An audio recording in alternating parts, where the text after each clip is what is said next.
Tech Talk with Matthew Dickerson. Matthew Dickerson. Tech Talk. Tech Talk. Sit back and relax. It's time to talk technology. Hello, shoppers. Grab your baskets and your trolleys and head right this way for the best specials on the planet. Welcome to Tech Talk with Matthew Dickerson. Now, in today's episode, we're looking at the latest in tech hiking gear, and this new gadget's going to blow your mind, folks. We'll have a look at the latest gadget for gaming, and it may just revolutionise how we operate on all computers, thanks to Marvel Comics for the neat idea on that one. And we'll see which countries around the world have been watching the adolescent social media ban here in Australia with envious eyes. Some nervous tweens and teens around the globe just now, let me tell you. But before we get to that, we've got to bring in the man of the moment. He's the guy with all the notes, the resident tech guru. Welcome to the microphone, Matthew Dickerson. Oh, thank you very, very much. I feel so the real special. Matthew Dickerson. The one and only, thankfully many people say. So now, I've had a bit of a frustrating week this week. There's been a few debates that I've been involved in this week that involved our transition from coal-fired, from fossil fuel, petrol, oil, energy, etc. Some people with their fingernails still clinging on to it. Okay. And it's fascinating. There's a whole bunch of psychology that I understand in, as you say, the clinging on. And one of the things that frustrates me is that there's an old science quote that's something like, and you'll correct me on this, I'm sure, but something like that you hold on to your theories on the tips of your fingers so the merest fact can blow them away, or something along those lines. So like I think Neil deGrasse Tyson's used that one a bit. Yeah. Right. So in other words, you have your hypotheses, you have your theories, but if you get some facts that come along, then they get shoved out of the way and you replace them with good old-fashioned facts. And I like to try and use some of those, but the whole transition, and I've got a little bit of data here, but I'm interested in your opinion as well, that the world, the way I see the world at the moment is the world said, you know what, coal-fired power is out. The only question is how we move to a renewable future, how quick we can move to the renewable future, and what it looks like exactly, because there's various forms of that renewable future. But I think the debate has finished about whether we're going to still be powering the world with coal. But there are some people who disagree. Yeah, still, I thought it was a 25-year-old sort of debate that was hot 25 years ago, but there are still some people going, no, we've still got the future in coal. And, so there are people still hanging on, but there are still people arguing that the Earth is flat as well. And so that's a good point. There's a rationalisation there, yeah? So to give you some data just to back up my hypothesis that definitely we've moved on at the moment. So this is going back to data from last year, so obviously it hasn't changed a lot from the end of last year. Renewables produced 33.8% of the world's electricity, coal 33.0%. That's the first time in history that renewables have gone past coal. Now, you would think at one stage renewables were pretty close to zero. Maybe there's some hydro around, but it would have been pretty close to zero, and coal would have been much higher. So presumably coal's on the way down, renewables are on the way up. Solar alone reached 17.3% of global electricity, and if you go back 10, 11 years ago, it was at 4.5%. So that's on the way up. So it seems like it's increasing. And we see that in Australia. Australia's a pretty logical country to have solar, obviously, because we seem to have a lot of sun. We seem to have good clear skies regularly.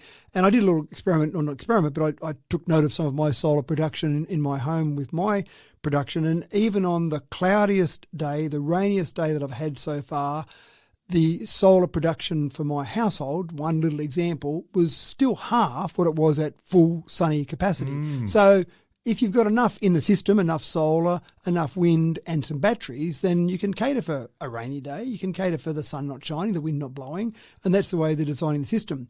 But this is but most people realise that there's value in solar, right? They're collecting and harvesting solar energy. Yeah. And even some of these deniers have got solar panels. Some of those people who say we shouldn't be doing it, they say, gee, it's going to make my electricity bill cheaper though, so I'll stick it on my home. Just don't tell anyone. I've been to people. I don't want to advertise that I've got it. Yeah. I've been to coal mines because I'm interested in the process, the technology in a coal mine. So I still want to know about it, even though I mightn't agree with it. And I remember one day going out with the CEO of a coal mine, and he said, guess what I'm doing today? I'm having solar panels installed on my house. Don't tell any of my employees. So batteries are, I think, the secret sauce in all this, because we know that the sun doesn't always shine, the wind doesn't always blow. We know that you have enough capacity in the system, you'll be able to cater for that, but you still need some form of storage. And the way they catered for that in the past was they just said, we'll just keep blasting out energy out of that coal-fired power station, turning it off at night time. No, we can't really do that, so we'll just keep generating that energy, hence off-peak power was born. But we didn't really have the ability with coal-fired to turn it down and up. It was just producing energy and wasting it a lot of the time, you would say. But they didn't really have storage. But I think the whole idea of storage is much smarter. And so in batteries alone, 108 gigawatts of new battery storage was deployed worldwide in 2025. Now, I find that interesting because they don't quote gigawatt hours. They quote gigawatts, and I would have thought they would have quoted gigawatt hours. Yeah. But normally with a battery, I tend to see two parts quoted. One is the maximum capacity, which is the gigawatt, say, and then the storage capacity, which is the gigawatt hours. So 108 gigawatt hours. So that's 40% more battery installation than 2024. 11 times more battery installations than 2021. So that seems to be going up as well. Yeah. That's right. So when you start to look at all of that, you think, well, surely we're going that way, whether you agree with it or not. So some people say, I don't agree with it. I want to keep burning coal. I believe climate change is all a big hoax. I want to keep doing that. Well, you can believe that. Yeah. But as I had, and I've told this story before, I had a friend of mine who didn't believe in climate change, and I sat there with him having a coffee one day trying to convince him, and finally I lifted up my coffee cup and I said, I don't believe in gravity. I don't believe in gravity. With all of my might, I don't believe in gravity. And I let go of the coffee cup and it smashed on the ground. I went, damn, you know what? It didn't really care that I didn't believe in it. That gravity still did its thing. That's the thing. So science doesn't care whether you believe it or not. That's right. So it's not very caring, is it? It doesn't really care what we think. It just says, I'm going to stick to some fundamentals. So it's been a bit frustrating with all of that data, and I could keep quoting more and more data about how we're going, how the world's going. We've got new facts as well about what's happening with climate change. We could actually have a whole episode plus more on climate change and whatnot. But we now know that volcanoes don't produce more carbon dioxide than humans do. Humans do much, much more. Yes, with batteries, we still and the materials for the solar panels still need to be mined. Yes, we can't make these things out of paper mache or out of thin air. Humans need resources, but this is a way of building a more sustainable future. And if you forget about all the arguments about climate change, just say, for example, we come along and someone presents to us, we're sitting there and you and I are making the decision on how to produce some power. And they say, we can build this coal-fired power station. It's going to be big and expensive to build as a one-off. And then once you build it, to power it, you got to keep shoveling stuff into it. And you got to go and dig up that stuff from somewhere and keep shoveling it in. Or we've got this other thing over here, which we build once and then we sit back and the sun do the work. or the wind just does all the work for us. And we go, gee, let me think about this for a while. You mean I've got to keep digging up stuff forever and keep piling it in there and burning it forever? Or I just sit back and have a coffee and watch the sun do its thing.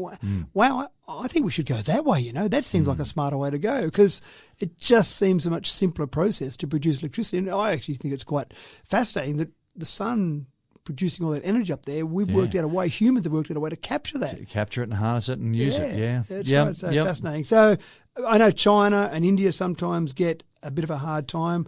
China produced 42% of their power from clean energy sources in 2025. So that's not too bad. Their coal only fell by 1.6%. So it's not a big drop yet. But India is the same. Coal generation fell by 3%. So not big numbers, but they're certainly changing over. So when everyone says, oh, look, India and China, they produce all the CO2. First. Yeah, that's right. Well, they are taking action. Yeah, they are. Yes, they are. Yeah. So look, it's happening. All those arguments are becoming very defunct, the ones that are You would think so, and some people are still, as you say, got their fingernails out and holding onto them. All right, we better pack our soapboxes away and get on with this episode, Indeed. All right, now, Ferrari have opened the gate and released their latest stallion out of the paddock.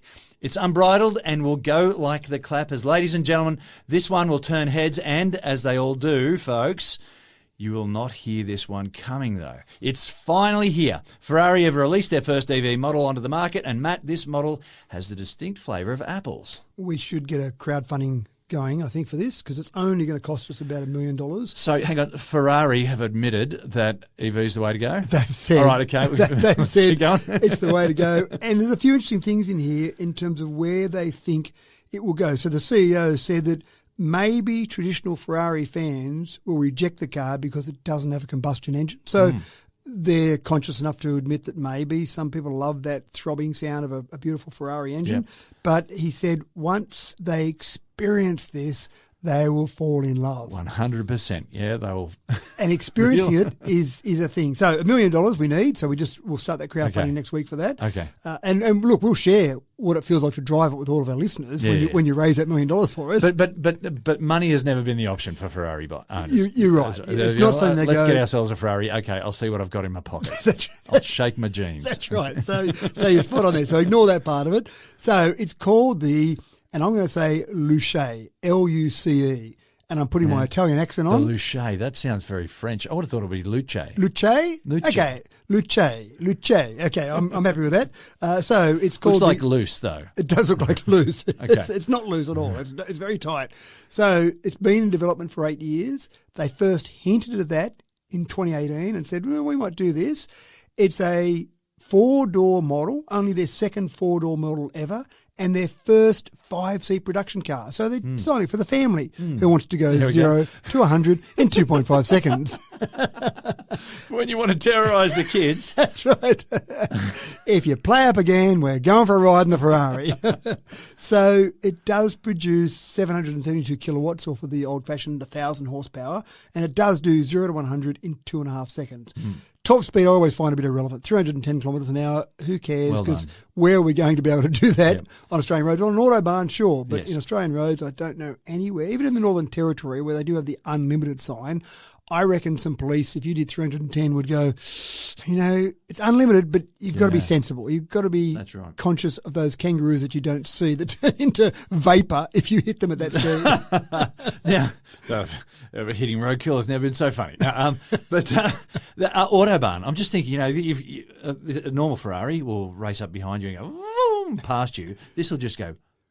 That's right. And this is the interesting thing. So You're just going to see it. You're going to see it, but it's going to look not like a Ferrari. So we've talked before about the company called Love From. So this is Joni Ive, who's a former Apple designer, and the Australian designer Mark Newsom.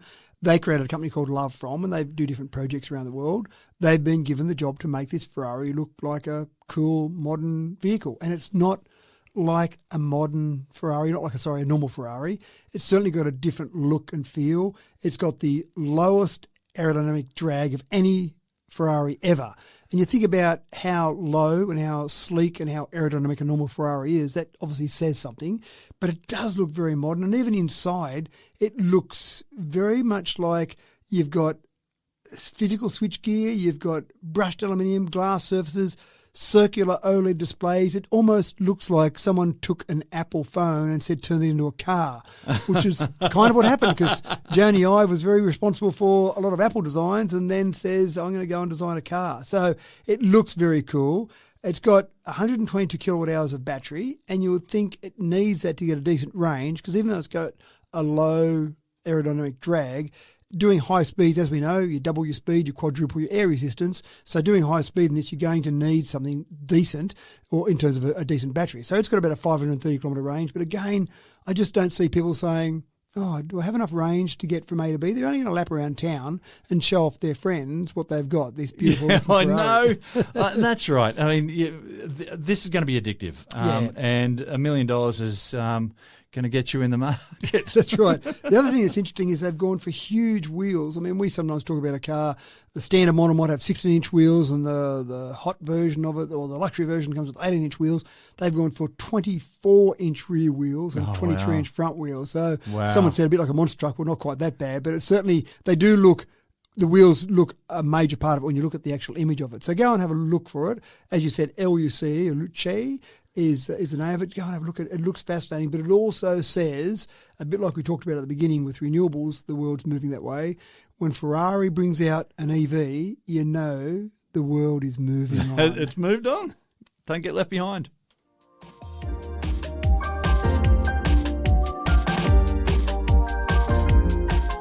For the outdoor types, and even the wannabe outdoor types for that matter, we have a product today that'll drive you just a little bit further, a little bit faster on your next hike, your next climb, your next bike trek. We are living in the future, people. We have entered the age of the personal exoskeleton.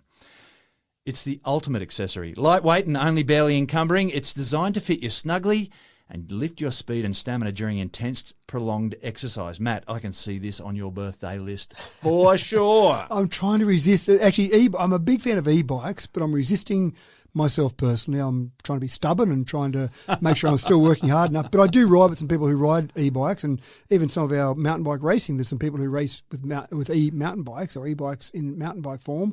And I love the concept because it means that people that couldn't normally have participated, or they would feel they're too slow, or they feel like just too hard getting up that hill on the way to work, suddenly e-bikes have opened up cycling to a whole another generation again. Yeah. We do a charity ride once every 2 years. We do about 1,200 kilometres in 6 days.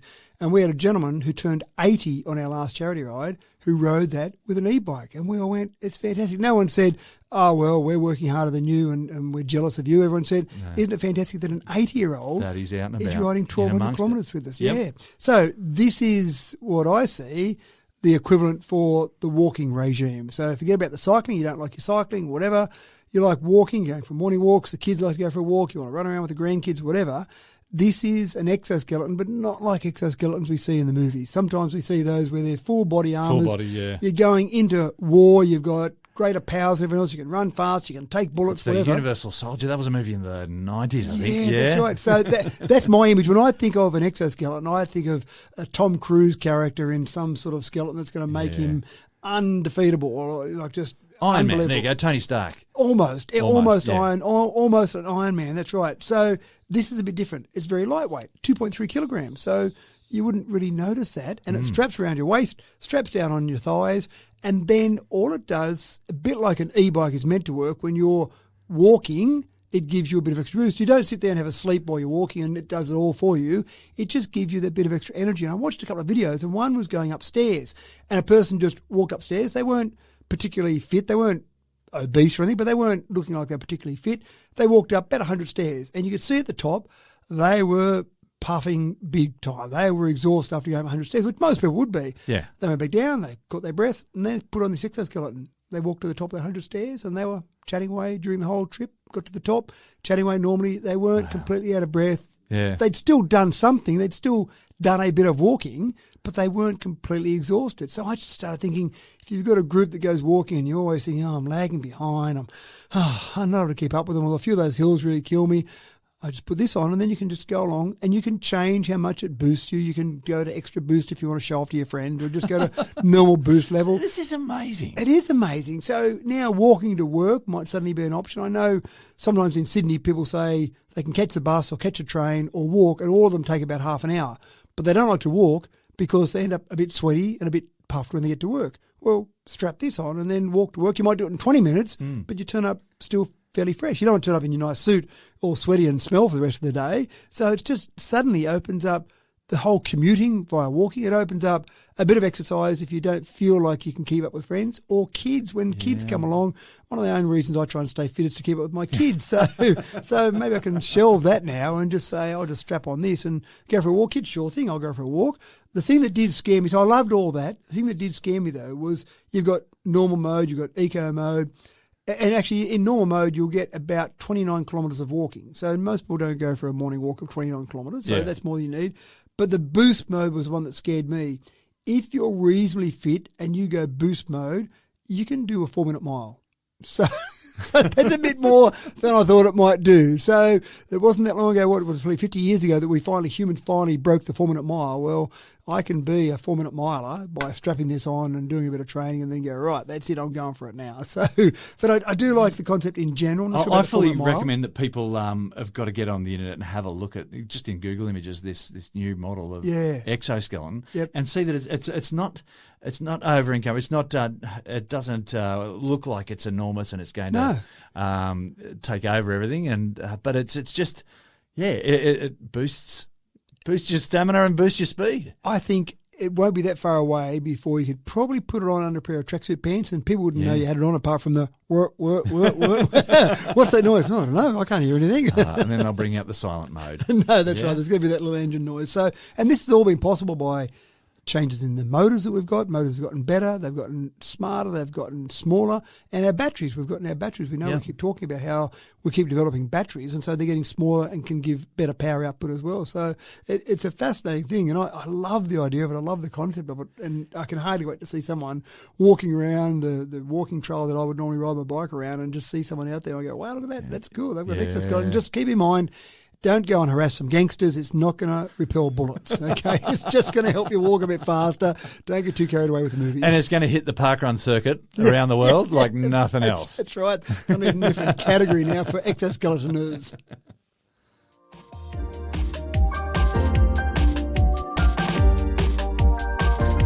Now, if you want to market something in the UK, you've got to hit them in the pubs. A pub is where the banter happens, a venue for vigorous debate, a place where workaday philosophers ponder life and solve the world's most challenging problems. And when some pommy robotics engineers and academic types were feeling a bit of a cool to lukewarm vibe about the newest generation of robots, they decided to take it for a pub test. Matt, they may not be the hottest pub date in Kent, but they were turning heads, am I right? They absolutely were turning heads, and I think you're right. If you want to get a real view of anything, go to the pubs, go and chat to people in the pub. So some University of Kent researchers have got two robots, Nao, N-A-O, and Buddy, B-U-D-D-Y. One of those, Buddy's a wheeled companion, and we talk about that. If you're trying to make a robot as efficient as possible, you put a wheel or wheels on it. That seems more efficient, but we also know that we have steps and we have undulations, and we have things that maybe wheels aren't great for. So humanoid robots are probably going to be relevant as well. So Nao is a small humanoid robot. So they took those two out, and basically what they did was they just took them into pubs, and they wanted the two robots to socialise with people. So you're sitting there waiting for a game of pool on the pool table with your pint in your hand, and a robot Mickey arrives. That's right, and says, "How you going today, James?" And you go, "Good, thanks. Who are you? What are you after?" So they're just trying to work out how they socialise, how people interact with them, and learn from that to get these robots to the point where they will be able to be used in a social situation.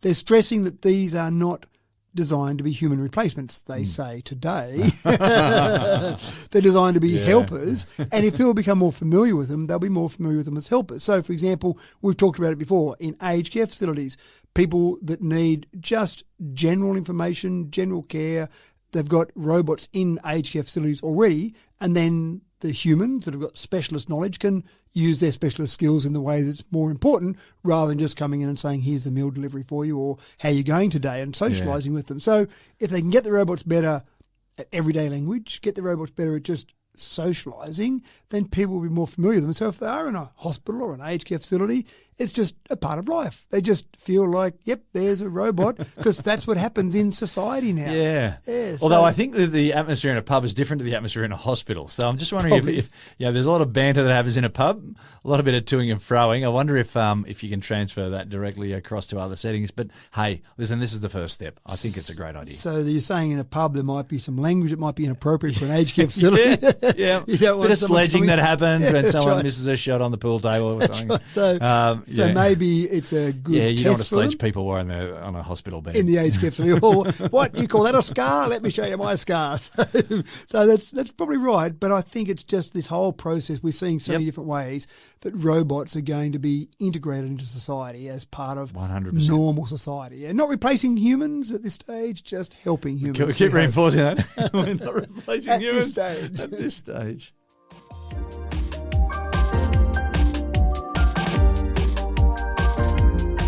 And from robots in the pub to robots in the kitchen. For those among us who are worried that robots are coming for our jobs, there's that theme again, we should probably bear in mind that robots are going to be the best solution, the most likely solution, when people just won't fill roles.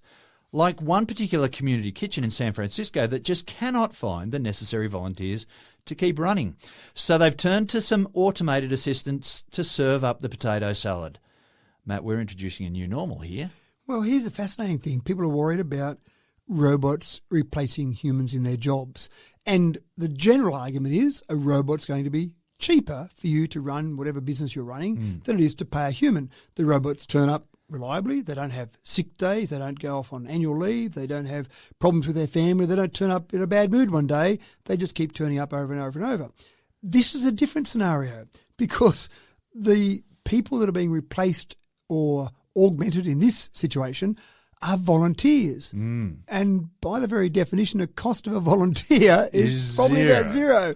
And still they're saying we're preferring robotics to our volunteers. And part of the problem is lack of volunteers. And we've seen this across the world. Yeah. Volunteerism has gone down for a whole range of reasons. I don't want to kind of dive into it, and I don't know that I know all the reasons myself.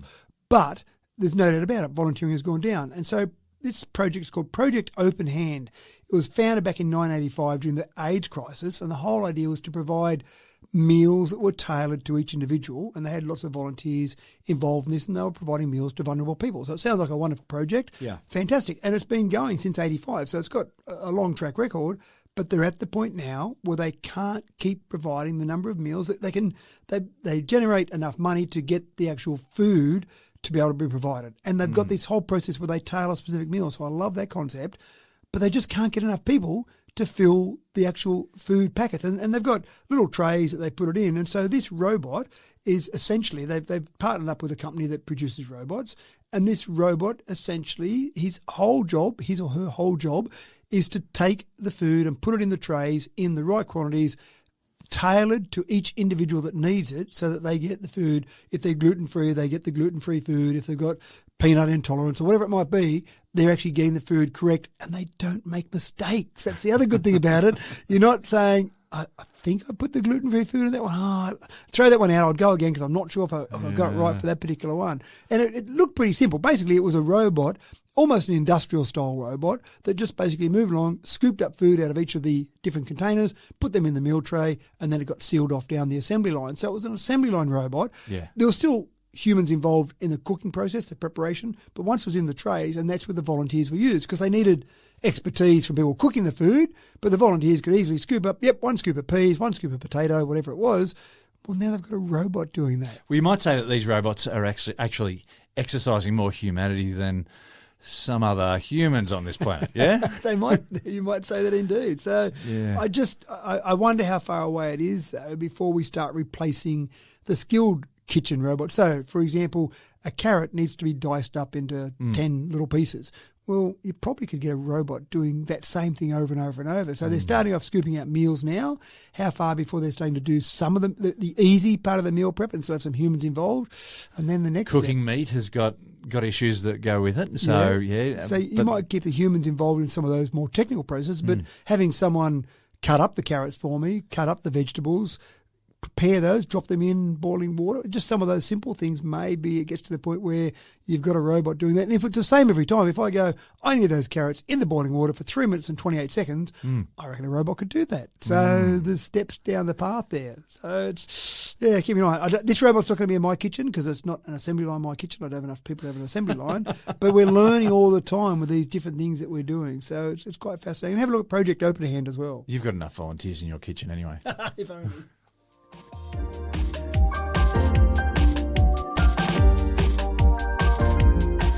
We kind of take for granted that the network of pipes below the ground in our cities and towns are all working as they should. But the very pipes that bring treated water to our homes for drinking and cooking, bathing and cleaning, these pipes age and deteriorate over time. The ground moves and cracks appear. Have you ever thought about how a local council checks that they're not losing precious clean water to the soil? Would you ever have thought that satellite technology might be part of the solution? No.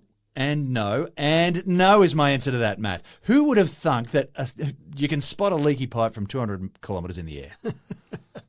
It's fascinating. If ever we had this problem on, I reckon CSI is probably the one that I would remember the most for it. Some movies, different things would have a satellite image and we would see on screen a blurry image, and then I think CSI did it the most often where they'd say enhance, or sometimes they actually had an enhance button, but I'm sure someone said just enhance that image for me. You just have to go diddle it on your keyboard and it enhances. Next thing you know, well, why wouldn't you just enhance it automatically? Why wouldn't you do that? Come on, guys. Just give me the blurry view. That's right. And they would take that image that was taken from kilometres away or a satellite image and it would look perfect, crystal clear.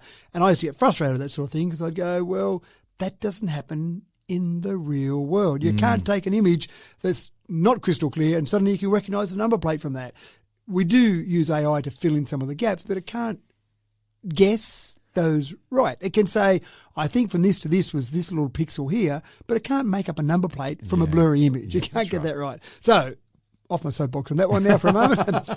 But this case, we're getting things that are better with satellite imagery. And this is a process here. Thames Water in the UK is partnering up with tech company Origin, and they are using satellite images. They don't have to click the enhance button to focus in and suddenly see the pipes underground.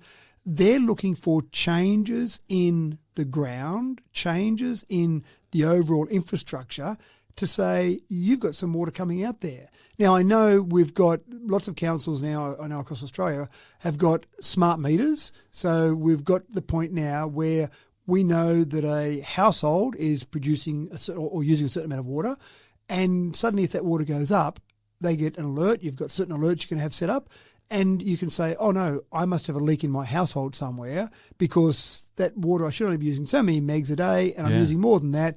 There might, well, it's probably not megs, you're probably not using megs per day, kilolitres per day. Yeah. I'm using so many kilolitres, and I'm now using more than that, so there must be a leak somewhere. But for the organisation, the water utility that's producing the water and sending that, you don't know about that because it's after the meter. You're still charging that customer for the meter. But we all know that when we produce water at a water utility and then what gets charged at the meters, there's a discrepancy. So you can go out and look at all those hundreds, thousands of kilometres of pipes that you've got run under the ground and try and find it. But how do you work it out from looking at what's happening above the ground? You're usually waiting until it's a big enough leak that you go, there's a leak there or some water There's a main particularly burst. sloshy bit of roadside there, yeah. I remember actually where you used to live down that end of town. I remember one time there was a burst water main there. I was out riding my bike, and I remember seeing this bubbling fountain that was coming up there. Looked lovely, but probably not good for water usage.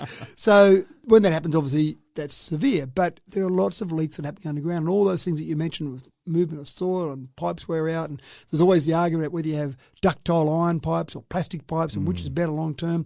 So what these satellite images do is they're just looking for subtle changes. And so one particular satellite is going over an area in the UK about once every 6 days. And so it's taking photographs at a high enough resolution that you throw a bit of AI at the mix and it says, that looks like just a subtle change there. That looks like maybe a subtle depression. Maybe it's a bit darker there. Maybe there's just a subtle change there. Wow. You should go and have a look there.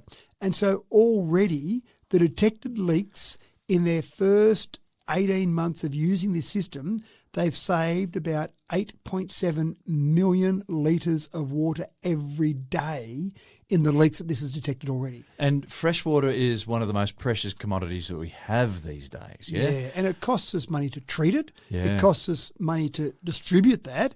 And obviously it's costing residents money in the whole scheme of things. And you're right, it's absolutely precious. That's a significant amount of water to just be pouring into the soil. And for those of you who aren't familiar with litres, that's the equivalent of 3 Olympic-sized swimming pools.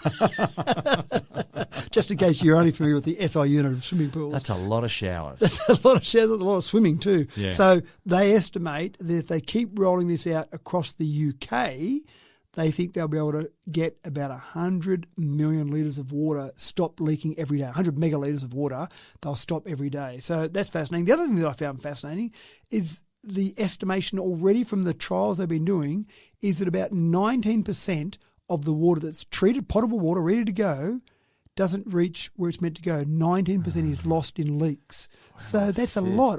If someone had said to me, you're losing 1 or 2%, I'd say, that's a fair bit. 19%. That's fascinating. But that's based already on the trials they've been doing. So how are they doing this? The first thing is our satellite imagery is better, not by hitting an enhance button. The actual camera technology on satellites now is better. So it's taking higher res images for a start. So that means, yes, you might be able to see the images at a higher res on the ground from hundreds of kilometres in the sky, and then you add that with some AI where you and I could look at those photos every day and go, looks like the same photos last week.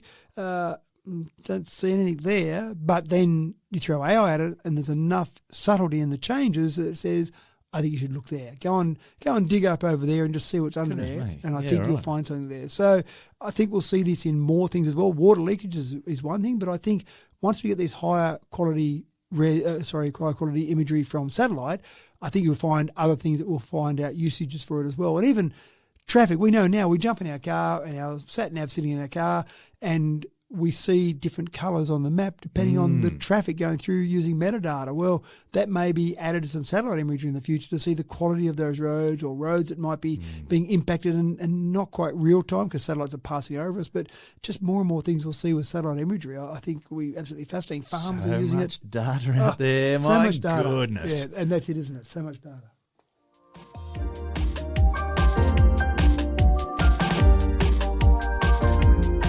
It's now old news in Australia, but we're 6 months into our social media ban for the under-16s. While news of the major change has been inconsistent so far and some youngsters claim to maintain access, anecdotally there have been some really positive murmurings about the impact. But it's early days and we're still to see some hard data emerge on how this has panned out. But Matt, other governments around the world are looking to Down Under with keen interest, and teenagers around the globe are breaking into a cold sweat. They are, and they're arguing the case that they want to retain access, which is interesting. But if I look at Australia for a second, so we talked about it a lot before December last year when it came in, and we haven't talked about it much. Maybe I need to do a whole topic on it. But at this stage, the approximation is that about 2/3 of under-16s that had social media accounts have still got them. So that's 2/3. 2/3, yeah. Right. So Okay. even though the social media organisations have said about 4.7 million accounts have been removed from Australia so far since the ban came in, you think, well, that's a lot. Yeah. But think about how many different social media apps there are, Yeah. and then how many under-16s there are, and you go, 4.7 is not a huge amount. And I've looked at some data and some research, but I've also quizzed when I see someone in a business environment with their under 16 with their parents. I don't just go and randomly start talking to under 16-year-olds. Who's that random old guy just talking to these under 16s and asking about my social media? So I actually will say to parents, do you mind if I ask your child about under 16 about social media? And they're probably not giving me the full answer because mum and dad are there with them, but I say, how are you going with it? And most of them so far have said, hasn't affected me. I've kept going and kept using it and it hasn't affected me yet. So the compliance perspective of that is difficult, and we've talked about that before. But fake ages, VPNs have been coming in, different accounts, loaner accounts. People are creating there loaner are some accounts. parents endorsing their kids as well. Yeah, that's right. Which I struggle with a bit. I struggle with parents say, here, it's okay to drink a bit of alcohol at home because you're under 18, but it's okay, I approve of it. It's like, well, there's a reason these laws are in place. And same with under 16. So in the UK now, with all that experience we've had here, the UK has got a consultation process which is about to end, which is talking about this whole process about should we be banning under 16s from social media. And there's two distinct camps here, without a doubt. They are looking at what's happening in Australia, but the educators, the people involved in education, the ministers involved are saying, we really need to look at this. We think we should do this. And the educators are giving some of the examples of the online bullying, the anxiety, just the grooming that happens, the reduced classroom concentration, a whole range of things that I'm sure you're familiar with as well, that are risks that the educators and the maybe parents in some cases want the social media removed from under 16s. The under 16s are gathering together saying, we've had a childhood with an online presence. That's what we know. We don't know going to the park and playing with friends. We know online. We know about education. We know about hobbies. We know about whole communities online. And interesting enough, I went to an event the other day, which was a celebration of 60 years of a Rotary Club. And one of the things that we talked about, and we had some videos that were sent in from around the world from exchange students. And what was fascinating about that was they said people talked about when they were exchange students 30 or 40 years ago, and they would send letters to their family to, years afterwards, they're still sending a letter once every 3 months, to say thanks very much and how you going. They said now we absolutely know what's going on in all these kids' lives that were exchange students in our club because of social media. So you think, well, that's great. Now, admittedly, these kids are over 16, so they're not under 16s, but social media has changed the world for under 16s, changed the world for kids, changed the world that we communicate in. Some ways better, some ways worse, and this is the real argument that's going on. I don't know which way they will go in the UK. If I had to take a bet now, I'd probably say they will ban it for some group of children. Maybe it's under 14s, maybe it's not under 16s. There'll be some group of children. There's enough harm that's shown out there that will be banned. But I just find it fascinating that the kids themselves are the ones arguing against having a ban on social media. And I also think this is another case where Australia has done something and the rest of the world has looked to us and gone, that's interesting what they're doing. Maybe we should try it. And for those people who like to say that we're too small to make any impact, I think you underestimate who Australia is. Yeah, I think you're right. And we have been seen in technology across the world for decades as reasonably early adopters because sometimes it's out of necessity. Yep. We don't have the large population. We don't have the large finances. We have sometimes distance as a problem for us. And so we do sometimes adopt things quite early. So we have been used in the past by many companies to say, let's try it out over there. And maybe sometimes if it doesn't work so much, well, it's only small, so it didn't matter. Yeah. Just sweep that one on the carpet.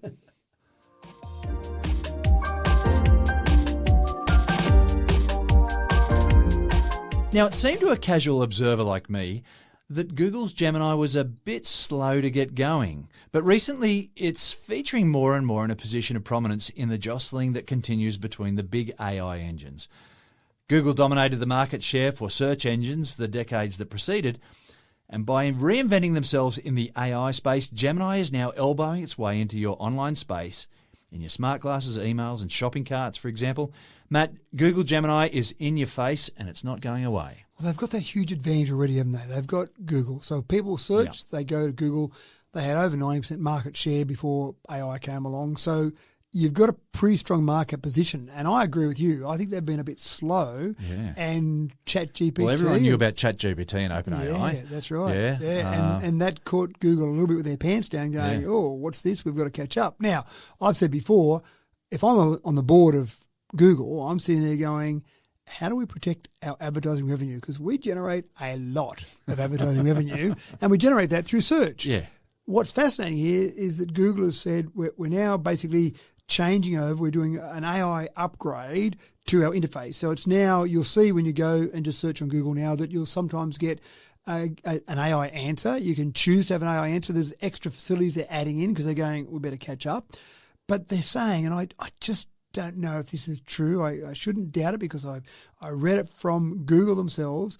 They said that advertising revenue is actually increasing now with AI. And I went, how can it be? Because some people use ChatGPT as their search engine now. They don't go to Google as a search engine. So surely people are going to Google less, which if I'm an advertiser, I'm saying, well, I'm going to spend less money on my advertising because you're not giving me the results that I was getting before. What else can I do with my advertising dollars? So that's Google's claim. I'll leave it there for the moment. But Gemini users have doubled in the last year to about 900 million. Still not as high as OpenAI, but they're getting there. And they have got that advantage that people have, that Google is a default. Users can now attach images, videos, files. You can even do a Chrome tab to provide extra content for your search. So you're giving it context for your search. You can start to also create images, which you can do in OpenAI as well, in ChatGPT. But one of the things I really love about this is they've got these invisible synth ID watermarks. So if someone tries to pass off an image as an image they created or a photo they took, for example, then it's actually got an invisible watermark that's been embedded into the image. And they say already 100 billion AI-generated images have been created by Google's Gemini, all with this synth ID watermark on them. Wow. So fascinating. So if someone's investigating, did you really take that photo? You're about to win an award. Let's just have a look. Hold on. It's got this invisible little watermark in there that you've got to know how to find to be able to get it out of there. Android XR smart glasses are arriving as well. So you've got things like that. So they're responding, which is fantastic. And this is what we want as average consumers. We want not one company to dominate. We don't want one company to say we own this market, whatever that market might be. It's healthy for competition because it's going to just generate better products for us. So Google's not lying down taking it. Google is saying we're going to compete on this, whether they can compete effectively and whether ChatGPT will be the default winner, because sometimes the one that leads the way is not always the winner. It leads the way and someone comes along. And then does it just a little bit better. Correct. That's right. Yeah. But I guess what we're looking for as consumers these days is diversity and more than one way of doing something. Yeah, that's right. You want to be able to choose, and you might want an AI tool that's got different powers. So you use one for one type of search or one type of function and use another one. If you're into programming, a lot of people are using Claude for programming. So that might be the better product for programming, for example. So you want different tools depending on what you might do. You want a different tool that might be better for generating images or generating videos. So a whole range of different products out there. And I'm okay with some specialization in all of those. You don't necessarily need one AI tool that does everything, as long as you're not having to pay a subscription to all the different ones to do all the things you want to do. That's the next step, isn't it?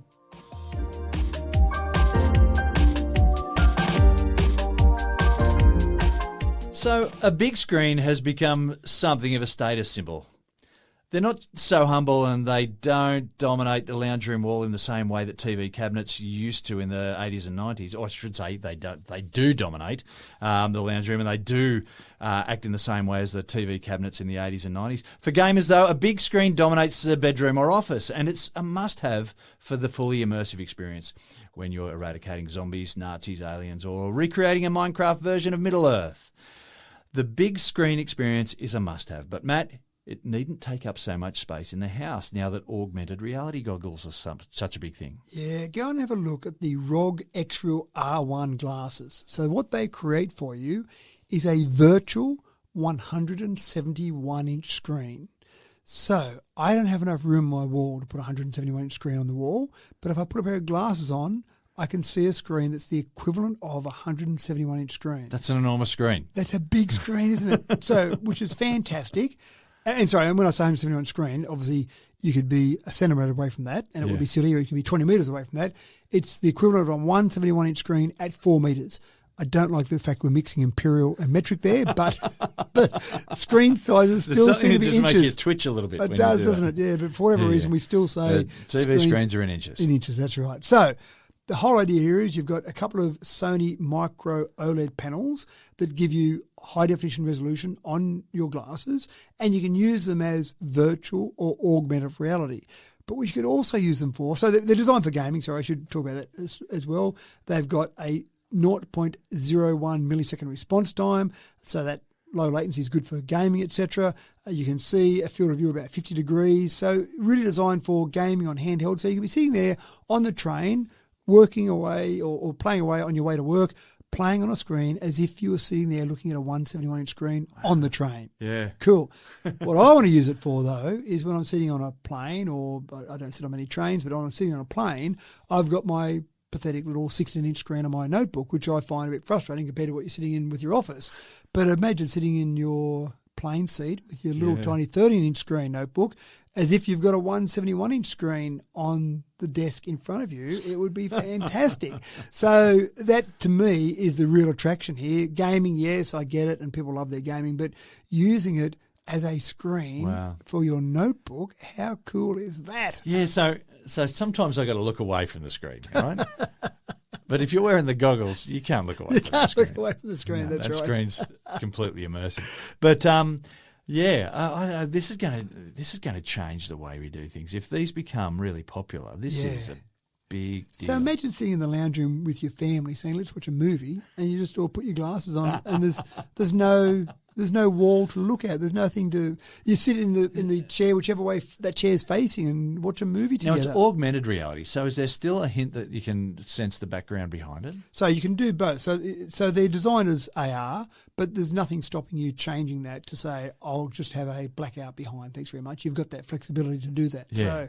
So you could be watching the same movie, get up to go and make cups of tea and coffee for people. And keep watching the movie. Keep watching the movie without missing anything. That's right.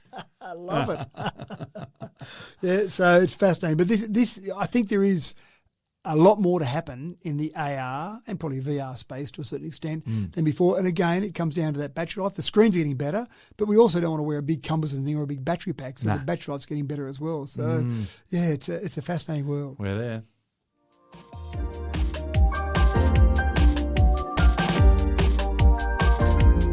In the eternal quest for the new and the different, Spotify is in the hunt for the next lure that will draw a fresh market and hopefully hold on to current subscribers for a little bit longer. Now, they've been loading us up with our favourite tunes forever, it seems. They brought us our podcasts and audiobooks. Surely that covers everything in the audio app market. Well, what could an audio app possibly do now, Matt? What else can they jam into our ears? Yeah, and it's actually quite interesting. I think, to me, listening to music when I'm out going for a bike ride or running, I just find it's almost a bit pointless. I sound a bit boring, I know, but I'm not learning anything. I like it because it's a distractor. Well, probably you distract from the pain in your legs while you're yeah, running. That's right. You're thinking, I've still got another however many Ks to go. And yeah, so you start thinking about that too much. So, and I get it, a lot of people listen to music, but when I'm doing things, I want to learn something. I'll either listen to radio or learn some poetry or listen to a podcast. I find that more interesting, but I still like to read the newspaper. I still like to catch up on some local news, which is hard to do when I'm riding a push bike or out running. And so Spotify hasn't quite gone that far yet, but I see that as the next step. But the first step is they've got articles, long-form articles from popular magazines. So Rolling Stone, Variety, Vanity Fair, Vogue, some of these big magazines, they're actually employing people, not AI at this stage, are employing people to read the article, to record that article, and then it's available for you on Spotify. So if you want to catch up with the latest Rolling Stone and read some of the articles, I don't have time to read that, when am I going to find time? You're out for a run, you just put your Spotify on and listen to the articles out of some of those popular magazines.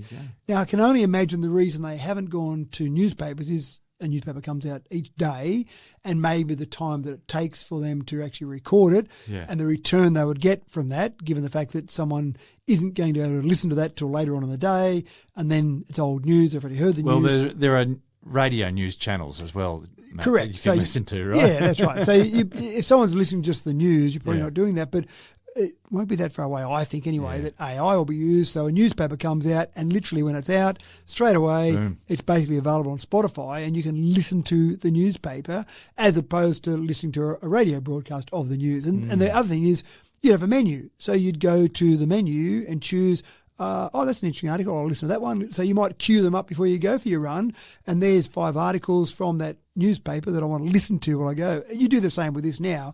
You just queue up the articles you listen to from a magazine, and you listen to those while you're out riding, walking, driving the car, whatever it might be. So we still, in the old days when you had a business, you looked at the 3 forms of advertising. You looked at your radio, your newspaper, and your TV.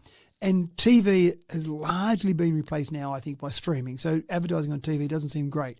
Newspapers, well, we know we've got so many online sources, but listening to things is still something that people do commonly. But what are they listening to, whether it be radio or streaming services or whatever else it might be? So it's something that we're still listening to things. It's just what we're listening to. Yeah. And so if we've got other things to listen to, the news, magazines, podcasts, there's still a lot of things for us to listen to in our day. And I guess we'll find out who of those fellas out there really did buy Playboy magazine for the articles, yeah? If the subs Just for Playboy for go article. down now. No, I think they've defunct, haven't they? Gone out of business. But, Probably, yeah. I haven't chased them up a lot lately. Nah. So. And that's about it for our show today, folks. If you didn't find something that you liked there, you must have been a bit distracted. There was some good oil. Thanks for another cracking tech talk, Matt. So I've got to get that crowdfunding started, because I'm not sure when that Ferrari will be brought to Australia, but I just need that cool mill to just buy it, just so I can tell the listeners about it. That's the only reason I want it, just to help everyone out. Well, thank you for joining us in once again, ladies and gentlemen. We truly appreciate your company here at Tech Talk with Matthew Dickerson. It's our goal to arm you with just a little bit extra ammunition, offer a little bit of a head start in the future so that you can be ahead of the pack when the zombie apocalypse arrives. Remember, you only have to be ahead of the last guy. I'm your host, James Eddy, hoping that I'm not the last guy, and wishing you a smooth seas and sunny skies for the next week ahead. We look forward to you joining us for our next episode in a week's time. Until then, take care, and we'll see you when we see you.